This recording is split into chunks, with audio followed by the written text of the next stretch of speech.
So, hey, welcome in. We're at Rob and Katrina's house. Katrina back here, she's got the gate open for us. We're gonna go in, we're gonna take a look at the kitchen, show you what we did. This is a really, really beautiful kitchen. We were talking with Rob on the podcast, so we'll get some stuff here so you can see what that thing really looks like. All the really great decisions Katrina and Rob made in picking out all their stuff and the beauty of the way it all pulls together. I'm really excited to let you guys see this one. Let's go. Katrina, we had a great time with Rob talking to him on the podcast, and we missed you there. But one of the things that we talked about a lot, but really one of the big things is just like from your perspective quickly, like what was one of the most surprising components of going through the process? You know, I know you guys had done some stuff yourself in other houses in years past, but you know, working with Armada and that whole process, what was a surprising piece of that? So the surprising piece for me was that our designer came to the house. She did a really good job of looking at all of the finishes, the style, Northwest contemporary, wood types that we had, paint colors. And so when we had our first design meeting, we really weren't starting from scratch at all. Right. She already had a vision. We talked through it. You know, a lot of our decisions, Charlie, were really things just about like the size of the island, right. if you remember. Oh, yeah. And making sure that we still had a lot of room here for people. We always, when we have people over, they tend to congregate here. So we wanted it to be pretty open. 8 feet long, really big island. One of the cool features, or few of the cool features, is that it's got the big overhang, and luckily the room is big enough to support it to have a large island, a large walk space. I mean, as you can see, 2 people easily can work and pass in this space, and also right here, and this is one of the ones that I really like, is this large 2-drawer cabinet with full extension drawer guides. All the pots and pans and things can be neatly tucked away, and they're right here, immediately adjacent to where you're going to want to use them. Turn around, boom, they're right here. Perfect use of this spot, and this is a 36-inch wide, something like that, Mondo 2-drawer cabinet, specifically set and designed for really, really large things, pots and pans and the like. On the back of the island is a little bit of a sneaky thing that we did for additional storage.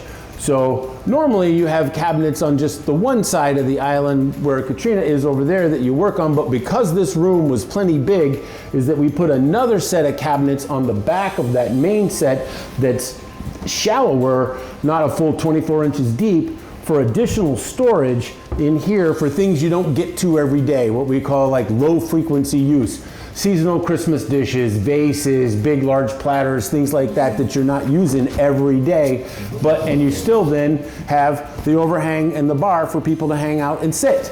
So just another little feature that we can talk through with you and offer as an option if that's something that your space will accommodate and that you're looking for that additional storage.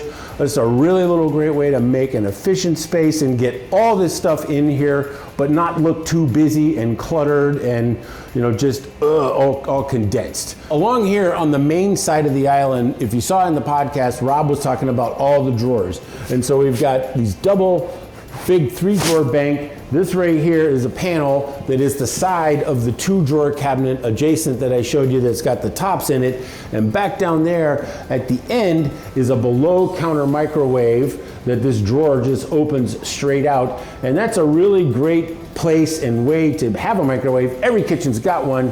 When you don't have a ton of space in the walls that you want to use this up for the microwave, a really, really good solution from a space saving and not busying up a wall cabinet. And it's on the end, so when people come in, they want to use it, they don't have to come all the way into the kitchen to get to the microwave and get in the cook's way. They can interact with it right over there at the edge of the kitchen.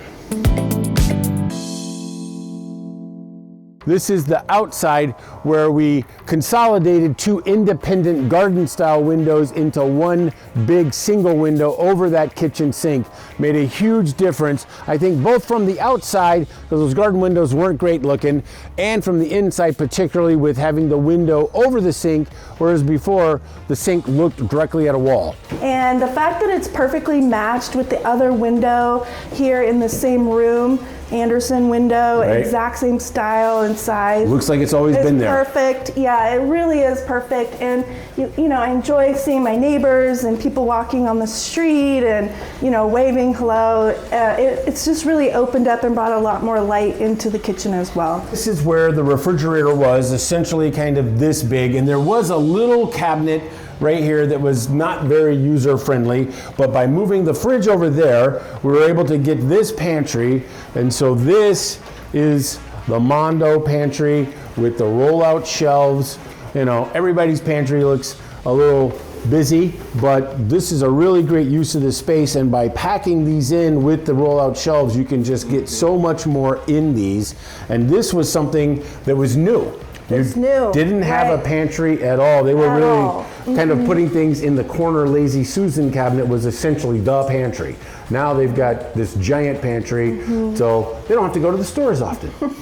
I thought the process was surprisingly smooth for us. Greg was our project manager. He did a really good job. We had the Armada website that had our project plan, so we knew always what was coming up next, when it was going to start, when it was going to end. There was a lot of communication around when people were going to be here, how long it was going to take during the day that we could plan around. Really good that we didn't have to go out and try to find people to come in and do things like the tile or the electricity. They were just scheduled, they were here, they got the work done. If they needed to come back, we got that communication from Greg, and it just made everything just sort of easy to plan around and live through while we were having the project being done. I hadn't expected that in the process, that it would run so smoothly. So a lot of people always wonder, what does something like a kitchen like this cost, right? This kitchen, and Katrina and Rob were okay with it. This one started out, was around 150, mid 150s kind of thing for all the cabinetry, all the work, moving the window, the structural stuff. But the appliances were on top of that, and they got some really nice appliances, so that package was not inexpensive. But that's kind of what kitchens to this level and this size and complexity really cost. But you can see how transformative it is for the home and for the value of the home at the end of the day. Like, that's not just spending money, that's investing money in your home and in your biggest asset. Okay, and then Charlie, I'll just add, that wasn't just for the cost of the remodel of the kitchen.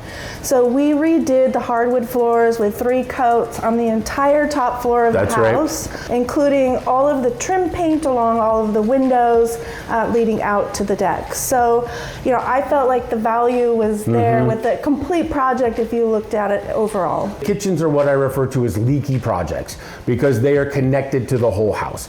So you can't do just typically a kitchen. It's like where if you do a master bathroom, you go in, you close the door, it's 4 walls, you do the bathroom. They don't tend to leak outside of that. But kitchens, because they are so connected, that people say, oh, my kitchen was $150,000 or $160,000. Well, your kitchen was maybe $110,000, and then all the other stuff outside the kitchen added another 30 or 40 or 50, but really pulls everything together. We had roof repair and leaks and things that we had to do. There was some damage, I recall, in the siding that we just rolled up and took care of all of that while we were here, because it was never going to be more affordable to do it while we had everybody already here. So it was a little bit beyond the original scope, but it all got done and it looks really good, and it'll be something that Rob and Katrina don't really have to think about or worry about for decades to come. All the million little decisions, the right color of countertop, the right texture, the right backsplash tile, the hardware on the cabinets, every little single piece in here is I always talk about that it's an accumulation of hundreds of little decisions that come together to make it such an excellent space. Thanks for joining us here today. Katrina, thank you for sharing your lovely home. The view is amazing out here to Lake Washington. We're happy you came to take a look. Thanks for spending some time. We'll see you in the next one. Come check us out, Armada Design and Build, Bellevue. See us on the web, like and subscribe below, comment down below. Do you want to see something specific? Let us know. And we hope that this is helpful and informative and inspires you to take that leap, take that step that Katrina and Rob did to get the kitchen of your dreams, the place that you love to be and work and have family and friends. Let's make your dream a reality too. Thank you.